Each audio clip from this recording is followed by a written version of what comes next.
السلام علیکم۔ علیک السلام ورحمۃ اللہ۔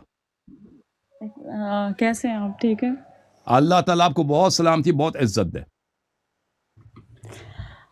جی بھائی، میں آپ سے پوچھنا چاہتی ہوں کہ جب نماز پڑھتے ہیں تو سم ٹائم ذہن میں کوئی ایسے سوچیں آ جاتی ہیں بہت خود ہی آٹومیٹیکلی، تو اس کو کس طرح سے دور کیا جا سکتا ہے، یا کس طرح سے مطلب تو جو ہمارا چیز جو آپ کے کنٹرول میں نہیں ہے وہ کوئی گناہ نہیں اگر کوئی آتا ہے، لیکن آپ کوشش کریں کہ اللہ کی عظمت کا سوچیں کہ آپ اس خالق کون کے سامنے ہیں جو دلوں کا راز جانتا ہے اور جس نے ہر چیز کو پیدا کیا ہے، اور ہم سے پہلے جتنے لوگ آئے تھے دنیا میں کتنے زیادہ تھے، کتنے پاورفل تھے، کتنی ان کا جاہ و جلال و مرتبہ تھا۔ اب ان میں سے کوئی بھی نہیں ہے، اب وہ سب گئے ہیں منٹھی میں سوئے ہوئے ہیں اور اپنے اعمال کے یا ثواب لے رہے ہیں یا اپنے اعمال کا عذاب لے رہے ہیں، اور اللہ تعالیٰ آپ کی بات کو سن رہا ہے۔ تو اگر آپ اس بات کی طرف توجہ دیں اور جب بھی بھول جائیں دوبارہ اسی بات کو اپنے ذہن میں لائیں کہ آپ اللہ تعالیٰ سے گفتگو کر رہے ہیں اور اللہ تعالیٰ آپ کو دیکھ رہا ہے۔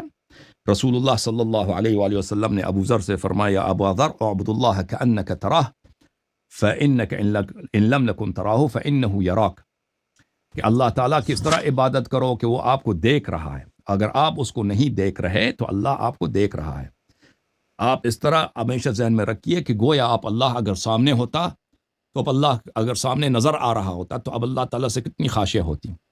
تو اسی طرح اگر آپ اس کو نہیں دیکھ رہی تو اللہ تو آپ کو دیکھ رہا ہے، اس کو ذہن میں رکھیے، ٹھیک ہے نا؟ اس کو ذہن میں رکھیں گے تو اللہ تعالیٰ کی عبادت کرتے وقت، اس سے گفتگو کرتے وقت آپ کا حضور قلب حاصل ہو جائے گا۔